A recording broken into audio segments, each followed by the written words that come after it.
കണ്ണൂർ ജില്ലയിലെ പോലീസുകാരുടെ മക്കൾക്ക് സൗജന്യ നൈപുണ്യശേഷി വികസന കോഴ്സുകളുമായി അവോധ. കോഴ്സ് പൂർത്തിയാക്കിയതിനു ശേഷം തൊഴിൽ കണ്ടെത്താനും അവോധ സഹായിക്കുമെന്ന് മാനേജ്മെന്റ് അറിയിച്ചു.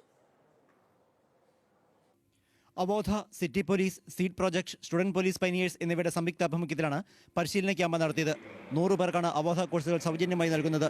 23 കോഴ്സുകളിൽ നിന്ന് digital marketing, stock marketing, Tally, relationship management, corporate office associate തുടങ്ങിയ കോഴ്സുകളാണ് കൂടുതൽ പേരും തിരഞ്ഞെടുത്തിരിക്കുന്നത്. നൈപുണ്യശേഷി വികസന പരിശീലന camp city police commissioner R Ilango IPS ഉദ്ഘാടനം ചെയ്തു.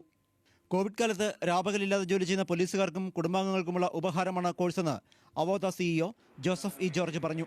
മാതൃഭാഷയിൽ തന്നെ കോഴ്സുകൾ നൽകുന്നു എന്നതാണ് അവോധയുടെ പ്രത്യേകത.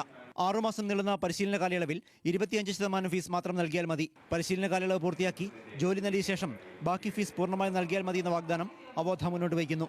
3 മാസം കോഴ്സും 3 മാസം ഇന്റേൺഷിപ്പും എന്ന വിധത്തിലാണ് അവോധയുടെ കോഴ്സുകൾ ചിട്ടപ്പെടുത്തിയിരിക്കുന്നത്. മലയാളം, തമിഴ്, തെലുങ്ക്, ഹിന്ദി, ഇംഗ്ലീഷ് എന്നീ ഭാഷകളിൽ അവോധയുടെ 23 കോഴ്സുകൾ ലഭ്യമാണെന്ന് മാനേജ്മെന്റ് അറിയിച്ചു. പോലീസ് സഭാ ഹാളിൽ നടന്ന നൈപുണ്യശേഷി വികസന പരിശീലന ക്യാമ്പിൽ SPC nodal officer CV Thampan അധ്യക്ഷത വഹിച്ചു. ഷഫീഖ് മിത്തൽ, അവോധ ജനറൽ മാനേജർ സുഹൈല ഹാഷിം തുടങ്ങിയവർ ക്ലാസുകൾ നയിച്ചു. മാതൃഭൂമി ന്യൂസ്, കൊച്ചി.